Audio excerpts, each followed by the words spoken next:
The Vatican made a historic announcement today, rejecting the doctrine of discovery. Sav Jonza has that story. After numerous calls to rescind a 15th century doctrine, the Vatican stopped short of that today. Instead, they repudiated the doctrine's concepts as never been considered expressions of the Catholic faith. The doctrine of discovery is widely known as a tool of colonization, used to justify Christian conquest of indigenous peoples and take their lands. Written in 1493, the doctrine asserts that European people and culture are superior to all others. Indigenous peoples in Canada have been calling for the modern Vatican to rescind it, cries that grew louder during the Pope's visit in July 2022. Rose LeMay, CEO of Indigenous Reconciliation Group, says that visit played into today's announcement. I do actually think that the Pope has been choosing to do his own learning journey. He spent quite a while on the lands of what we now call Canada, hearing from survivors of residential schools, which were completely enabled by the doctrine of discovery. And I think it took him some days and weeks to come to that point of admitting it was a genocide. This is a difficult learning journey. When one has been told through the traditions of centuries that, quote, we're doing the right thing, it takes a while to come around to the fact that, no, actually, this was not a good thing. There was nothing good about it.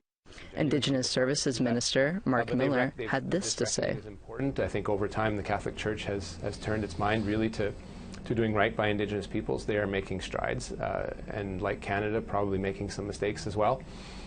But I think it is important to recognize the work that got put into making this happen, and it doesn't come overnight. It doesn't come without the advocacy of Indigenous groups or work within the Vatican. So very historically significant, and I believe it is truly an important step in recognizing the harm that's been done by acknowledging the impact of these papal bulls. Sav Jonza, APTN National News, Winnipeg. Joining us now to talk over the announcement is our Truth in Politics panel. Carrie Benjo, the editor of Eagle Feather News, and Niigaan Sinclair, a columnist at the Winnipeg Free Press and a University of Manitoba professor.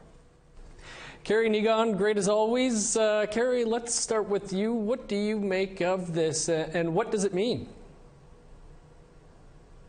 I'm still stunned.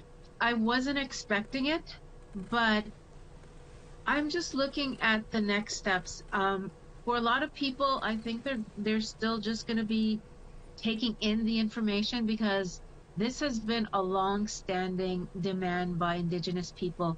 When the Pope visited this summer, there were signs saying, rescind the doctrine of discovery. This is something that has been actively pursued for decades, and now to have some sort of movement on it, I think people are just right now just absorbing it, and so am I right now. Yeah, no kidding. Niigaan, your thoughts on this, and any idea on the timing of it? I think it comes on the heels of the visit from last summer. It's evidence that this is the most progressive Pope in history, trying to move what is a historically slow organization. To have something that this quickly to change within a year, we think back to just a year ago during the apology. I think that the Vatican thought this is enough, coming all the way to Canada to make an apology. But what they saw and what they heard and what they experienced was that it needed to go much farther. The apology needed to do more, and part of that was rescinding the doctrine of discovery.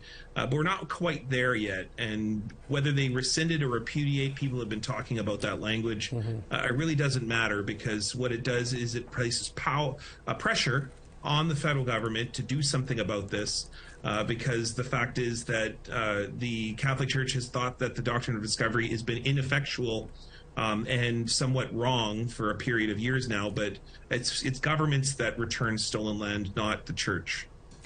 Carrie, do you think now with the apology, the repudiation, do you think any of this, that we're heading down the road now to compensation?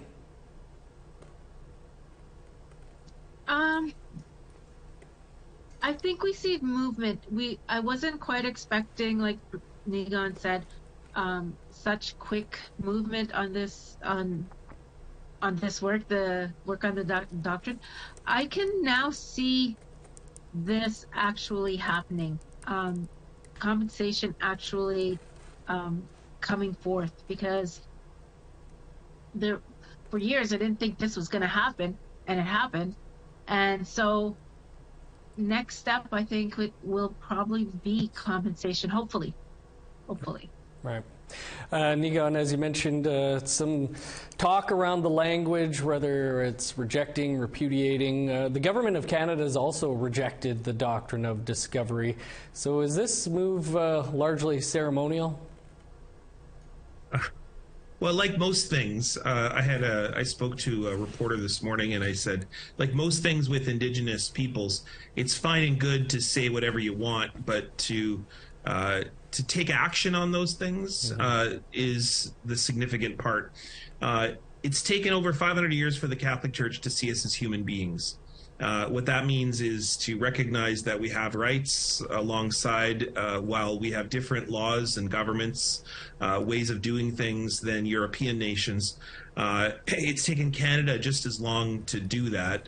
Since the first moment of Canada, which has been built on the doctrine of discovery, by simply saying, oh, well, it doesn't have any purpose, or it's useless, or it's wrong, doesn't mean that Canada then turns around and returns all of the land that's been stolen. I said just a minute ago that the Catholic Church can't force the government to do so. The Catholic Church can take action and return the fact that they are on stolen land, return those lands which they've been given ownership to by the federal government to run things like residential schools, and give those back to First Nations.